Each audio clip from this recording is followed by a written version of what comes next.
Hi, welcome to Briones Pickleball. I have Caden Niemoff with me, and in this video, if you are a 3-0 or 3-5 player, we are going to show you 3 exercises that will drastically improve your game. You don't want to miss out. Let's jump right in.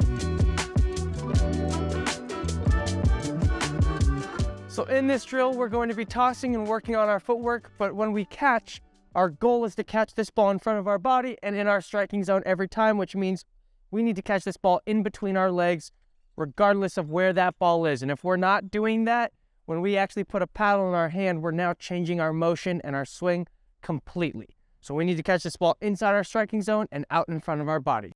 Yeah, this is a great drill for beginners and even intermediate players.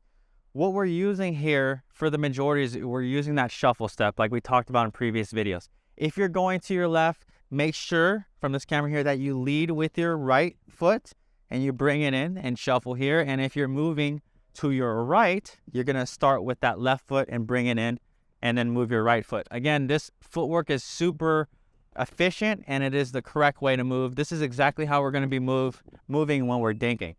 So again, we're going to do it one more time, and you can challenge each other as much as you need to, right? You can start off really slow, but now let's try to make each other work a little bit harder. And one thing, final thing is when you move one way to catch the ball, after you toss that ball, what do we need to do? We need to recover back, follow it back, and then get ready in a good position. All right, so let's play to 1 point here. Here we go. Ow. Let's go. All right, one more. All right, here we go. Here we go.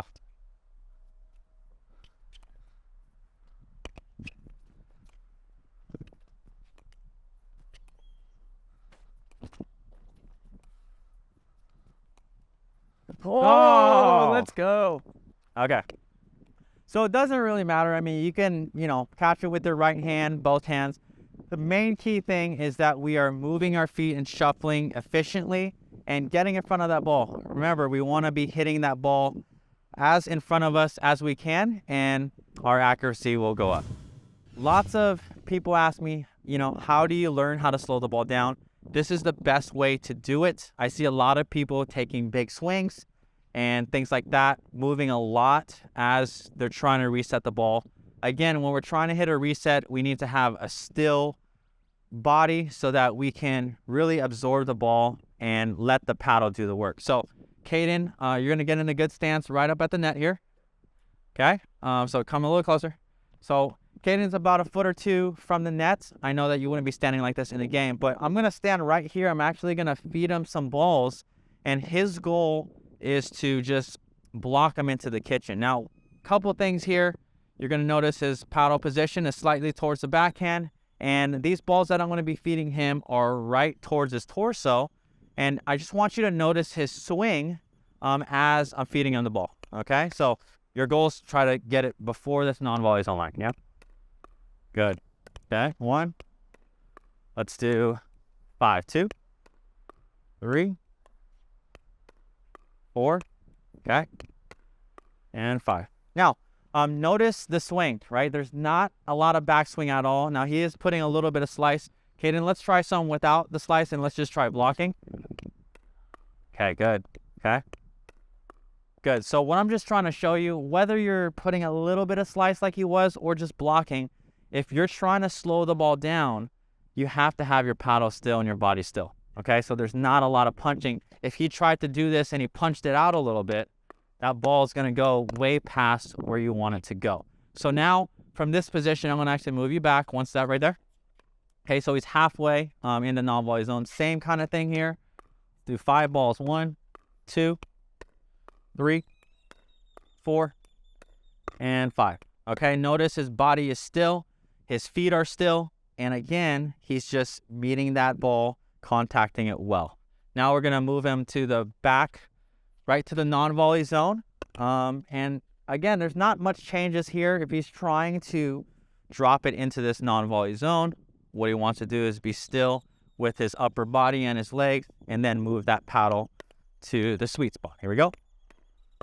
Good. 1, 2, 3, 4, 5. Now, comments in there could be saying, yes, this is really, really slow, but you have to start off this way. if you're gonna try to learn how to reset the ball by blasting the ball at each other, it's gonna be really, really tough.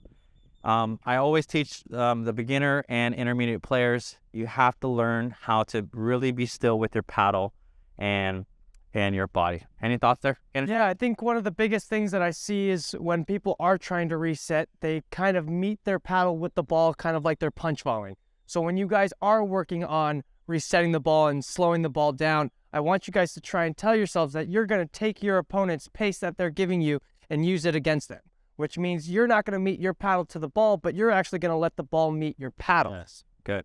Yeah, I call that letting the paddle do the work. So that is, if you're trying to learn how to slow the ball down, that's the drill that you want to start off with. And then you can start to feed faster and faster. So we'll get to a little bit more faster balls, Caden, same kind of thing. 1, good. 2, 3, 4, a little bit faster here.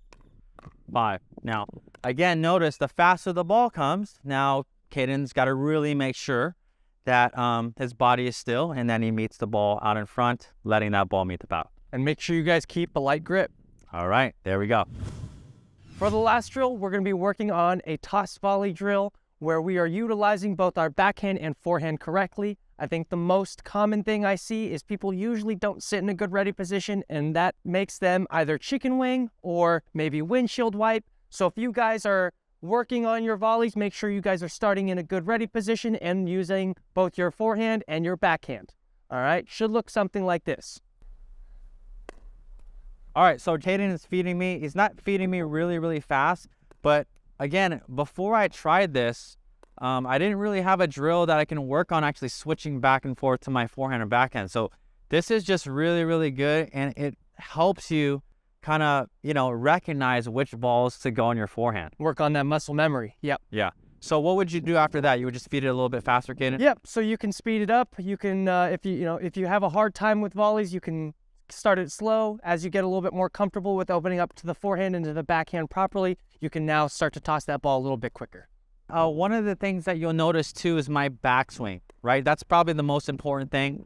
If I take my paddle too far back, I'm not going to have time to reset. Right. So again, keeping that paddle out in front of your shoulders and keeping it really tight, I think is one of the most important things when you're volleying. Yeah, absolutely.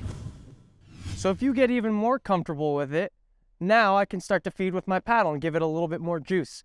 Just so I take away a little bit of reaction time, they take away a little bit of backswing, and, well, it's going to be a lot more fun, a little more fast. Here we go. Oh, shoot. Nice. Good. Yes. Good.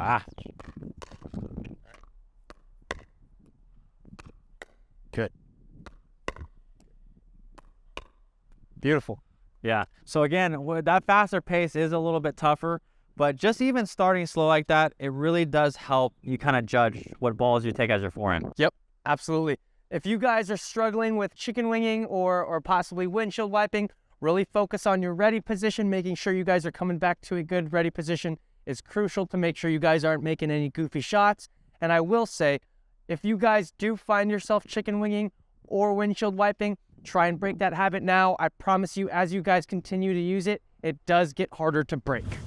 All right, so hopefully you enjoy that. Those are 3 really, really important exercises that you can do that can work on your footwork and your resets and also working on your volleys. Go out there with a partner and try it. Thanks so much, and we'll see you in the next video.